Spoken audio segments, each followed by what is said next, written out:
En Russie, au large des côtes de Kamtchatka, dans l'Extrême-Orient, un fort tremblement de terre s'est produit. Les autorités locales ont signalé plusieurs blessés à la suite des secousses.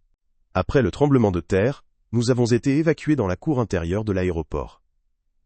Nous étions au 3e étage dans la zone d'embarquement, où des panneaux décoratifs tombaient du plafond. Nous nous sommes cachés sous une table. Malheureusement, une femme a subi une blessure grave, s'est fracturé la tête, car elle n'a pas pu se mettre à l'abri sous la table à temps.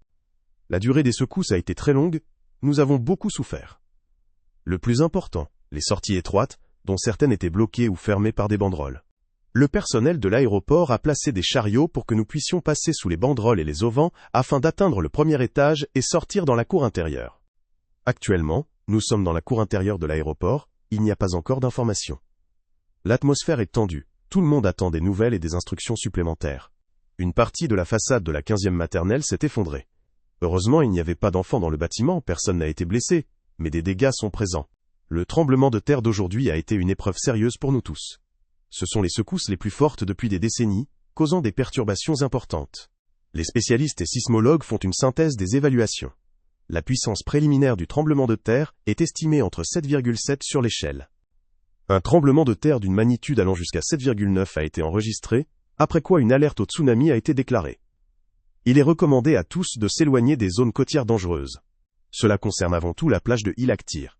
Déjà sur ma demande, des spécialistes ont commencé à inspecter tous les bâtiments, en particulier les établissements sociaux de cette zone. Il y a des informations selon lesquelles un mur s'est effondré dans la 15e maternelle. Heureusement, il n'y avait ni enfants ni adultes dans la maternelle à ce moment-là.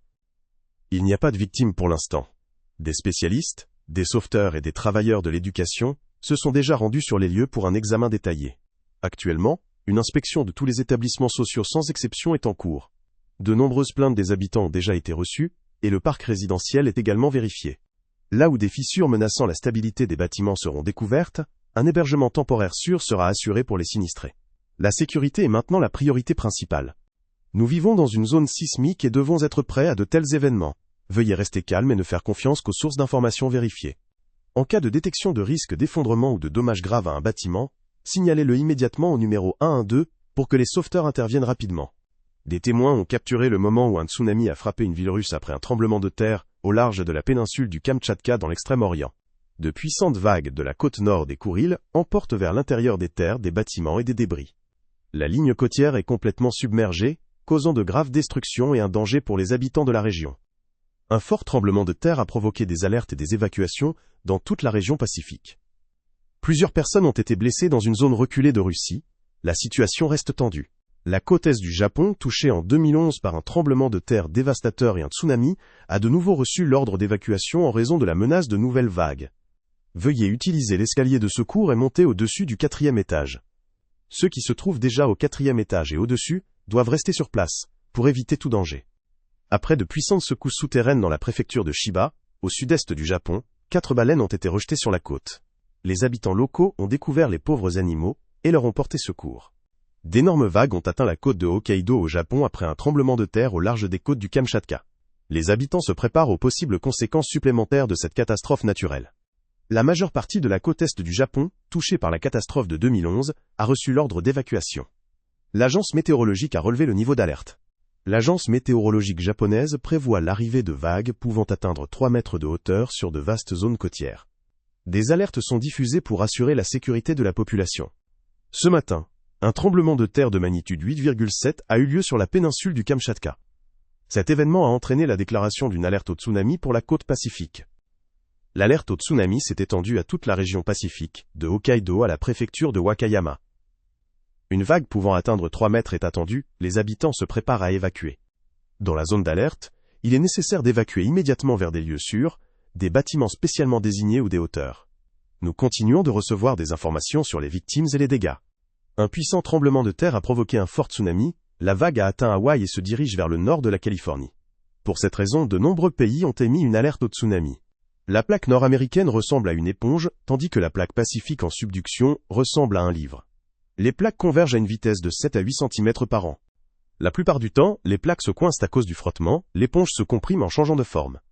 Environ tous les 70 ans, une énergie élastique s'accumule, surpassant la force de frottement. L'éponge ressort brusquement, provoquant un tremblement de terre. Lors du rebond, le fond de l'océan se soulève rapidement, générant de puissantes vagues de tsunami. Les premiers modèles scientifiques sont apparus, montrant que la secousse a commencé un peu au sud de l'épicentre du séisme précurseur de magnitude 7,5. La secousse d'aujourd'hui de magnitude 8,8 a débuté près de cet endroit. La longueur totale de la rupture est d'environ 150 à 200 km. C'est une faille gigantesque, d'une échelle comparable au tremblement de terre de Tohoku de 2011, bien que légèrement plus petite. La rupture s'est propagée du nord au sud le long de la fosse des Kouril-Kamtchatka. Cela a une importance critique pour les pays et régions situés dans les zones de subduction. Des tremblements de terre similaires à celui-ci sont inévitables et se reproduiront tôt ou tard. Les personnes vivant dans des zones sismiques doivent être prêtes à de tels événements. Il est recommandé d'installer une application d'alerte précoce aux tremblements de terre. De telles applications sont déjà utilisées en Californie, au Japon et en Chine pour des avertissements en temps utile. Les capteurs avertissent entre 13 et 18 secondes, jusqu'à 20 secondes à l'avance. Ce temps suffit pour trouver un abri et se protéger des destructions. Les autorités des îles Hawaï ont appelé les habitants à évacuer les zones côtières basses en raison de la menace de tsunami. La sécurité des citoyens est la priorité principale en situation d'urgence. Le maire de Honolulu, Rick Blangiardi, a appelé à garder son calme, à être prudent et à agir rapidement face à la menace de tsunami. Le système américain d'alerte au tsunami signale des vagues de 1 à 3 mètres attendues à Hawaï. Le maire a indiqué que le tsunami pourrait atteindre l'île d'Oahu en soirée. La priorité est la sécurité des personnes et leur évacuation en temps utile. Il est recommandé aux habitants de quitter les plages et de se diriger vers l'intérieur de l'île, en montant vers des hauteurs pour éviter la zone de tsunami. Les services municipaux et leurs partenaires organisent déjà des points de rassemblement en cas de tsunami sur toute l'île d'Oahu pour aider les habitants. Ceux qui vivent en zone à risque sont conseillés de d'abord contacter des amis, des voisins ou leur lieu de travail, puis de se rendre dans des zones sûres. L'essentiel est de s'éloigner vers l'intérieur de l'île et de monter au-dessus de la zone inondable par le tsunami, en gardant son calme et en informant les autres. Les mises à jour seront fournies en continu. La vague devrait atteindre Oahu vers 19h15. L'île de Kauai attend l'arrivée de la vague vers 19h11, selon les données de la protection civile. Après le passage du tsunami, l'île de Medway recevra des données plus précises pour les actions et avertissements futurs. Il reste encore du temps avant le moment critique et nous vous informerons régulièrement. Nous ne vous aurions pas contacté si la situation n'était pas extrêmement grave. Veuillez être responsable. Ne visitez pas la plage et ne regardez pas les vagues. Montez à la hauteur maximale possible pour votre sécurité. C'est un avertissement important en raison de la menace de tsunami. Plus tard dans la journée, les autorités des îles Hawaï n'ont pas enregistré de vagues importantes après le puissant tremblement de terre au Kamchatka.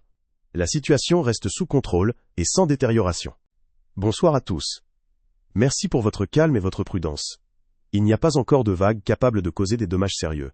C'est un véritable soulagement et une bénédiction pour tous. À Haleiwa, un retrait d'eau significatif a été observé plusieurs fois, et à Medway, les instruments ont enregistré 2 vagues, la première d'environ 30 cm, la seconde d'environ 1 mètre. La hauteur de la vague, mesurée de la creux à la crête, atteignait 2 mètres. Pour le moment, aucune activité de vague n'est observée à l'ouest de la grande île. Tant qu'il n'est pas clair ce qui se passe au large des côtes hawaïennes et comment l'eau contourne l'archipel, il est impossible de déclarer une sécurité totale.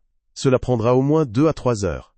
Néanmoins, pour l'instant, la situation évolue favorablement. La société Echo continue de surveiller attentivement les événements et d'informer le public. Selon nos données, il n'y a pas de coupure d'électricité et aucune coupure d'alimentation n'est prévue à l'avance. Veuillez ne pas appeler le 911, sauf en cas d'urgence réelle. Les lignes doivent rester libres. En ce qui concerne les routes, ne sortez pas sans nécessité absolue. Il vaut mieux rester à la maison aujourd'hui et regarder la télévision pour éviter d'éventuels problèmes dans les rues et sur les routes. Si vous êtes coincé sur la Coastal Highway et que personne ne fait la queue, assurez-vous de ne pas être à moins de 30 mètres au-dessus du niveau de la mer, ou au moins à 3 km du rivage.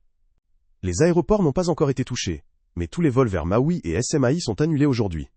Environ 200 personnes se réfugient dans le terminal, où un séjour confortable leur sera assuré. La salle d'attente de l'aéroport est fermée, aucun départ n'est prévu. Ce matin, tous ceux qui sont restés pour la nuit seront à nouveau contrôlés et logés comme il se doit pour garantir leur sécurité et l'ordre. L'ordre complet de lever l'alerte n'a pas encore été donné, restez vigilants encore un peu. À 9h du soir, une réunion aura lieu, le capitaine Barès et le général fourniront un nouveau rapport. Pour l'instant tout va bien. Il n'y a pas eu de grosses vagues, mais le retrait soudain de l'eau à Haleiwa, lorsque les bateaux se sont retrouvés sur des rochers et du sable sec, a inquiété tout le monde. Cela ne se produit pas sans raison. L'océan respire. Espérons qu'un grand tsunami ne se produira pas. Merci à tous pour votre prudence et votre sécurité. Nous apprécions beaucoup votre soutien. N'oubliez pas de vous abonner à la chaîne, de mettre un like et d'appuyer sur la cloche pour ne pas manquer les nouvelles vidéos.